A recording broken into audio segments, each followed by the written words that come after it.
3 ജീവപര്യന്തം ഉള്ള ഒരു വ്യക്തി ഒരു ജീവപര്യന്തം പോലും അനുഭവിക്കുന്നതിന് മുമ്പ് തന്നെ അയാളെ ക്യാബിനറ്റ് കൂടി വെറുതെ വിടാനുള്ള തീരുമാനം ഒരിക്കലും അംഗീകരിക്കാൻ കഴിയില്ല. മനുഷ്യത്വരഹിതമായ കാര്യമാണ്. ഭാസ്കര കാർണവരെ കൊന്ന കേസിലെ പ്രതി എന്തടിസ്ഥാനത്തിലാണ് ഗവൺമെന്റ് ഇളവ് നൽകാൻ പറയുന്നത്? ഒരു കൊലപാതക കേസിലെ പ്രതിയെ വെറുതെ വിടാൻ എന്തടിസ്ഥാനത്തിലാണ് സംസ്ഥാന ഗവൺമെന്റ് ശുപാർശ ചെയ്യുന്നത്, ക്യാബിനറ്റ് ശുപാർശ ചെയ്യുന്നത്? കേട്ടുകേഴ്വിയില്ലാത്ത കാര്യമല്ലേ? ഭാസ്കര കാർണവർ എന്ന് പറയുന്ന വ്യക്തിയെ കൊന്ന ആ ഷെറിൻ എന്ന പ്രതിയെ ഇപ്പൊ ഒരു ജീവപര്യന്തം പോലും അനുഭവിച്ചിട്ടില്ല. ക്രൂരമായ കൊലപാതകമായിരുന്നു. അത് ചെങ്ങന്നൂരിനടുത്ത് ചെറിയനാട്ടിലാണ് 2009 ഈ സംഭവം ഉണ്ടാകുന്നത്. ആ സംഭവത്തെ തുടർന്ന് കേസ് നടത്തി കോടതി 3 ജീവപര്യന്തം നൽകിയ കേസിലെ പ്രതിയെ അയാളെ വെറുതെ വിടണമെന്നുള്ള ക്യാബിനറ്റ് തീരുമാനം അങ്ങേയറ്റത്തെ പ്രതിഷേധാർഹമാണ്. ഗവൺമെന്റ് ആ ക്യാബിനറ്റ് തീരുമാനം പിൻവലിക്കണം. നാട്ടിൽ എത്രയോ കൊലപാതകികൾ ജയിലിൽ കിടക്കുന്നുണ്ട്.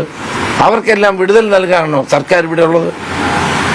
ഈ 3 അങ്ങനെയാണ് നാളെ ചെന്താമരയും കുറച്ച് കഴിഞ്ഞ് ഗവൺമെന്റ് ഇതുപോലെ ഇടപെട്ട് പിൻവലിക്കുമല്ലോ.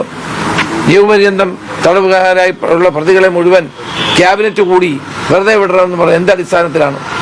ഒരു രാഷ്ട്രീയ കേസാണ് എനിക്ക് മനസ്സിലാവും. ഭാസ്കര കാർണവരെ കൊന്നത് വ്യക്തിപരമായ വിരോധമായിരുന്നു. 2009 നടന്ന സംഭവമാണ്. ഞങ്ങളുടെയൊക്കെ വീടിനടുത്ത് നടന്നൊരു സംഭവമാണ്.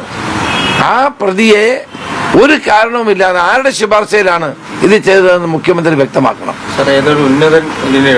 ആരാണ് ഈ ഉന്നതൻ എന്നറിയണം. മന്ത്രിസഭയിലെ ഒരു ഉന്നതനാണ് എന്നാണ് ഇപ്പൊ പുറത്തു വരുന്ന വാർത്ത. ഏത് മന്ത്രിയാണെങ്കിൽ ശരി, അങ്ങനെ അത് എനിക്ക് മുഖ്യമന്ത്രിയോടാണ് ചോദിക്കാനുള്ളത്.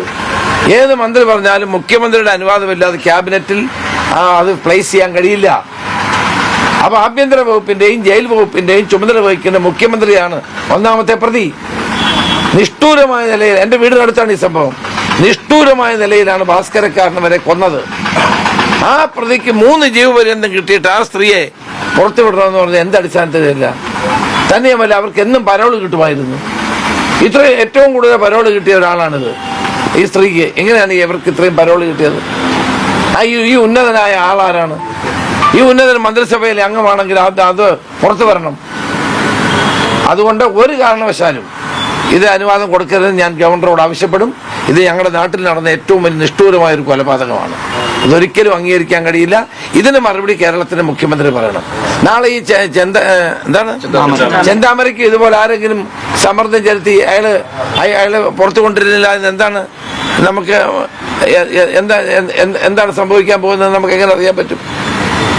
അവൻ ജയിലിൽ കിടക്കുന്ന ജീവപര്യന്തം തടവുകൾ ശിക്ഷയ്ക്ക് വധശിക്ഷയ്ക്ക് വിധിച്ചിട്ടുള്ള ആളുകളെ പുറത്തുവിടാനുള്ള ഈ നടപടി മുഖ്യമന്ത്രി ഉപേക്ഷിക്കണം. ഈ ക്യാബിനറ്റ് തീരുമാനം പിൻവലിക്കണം.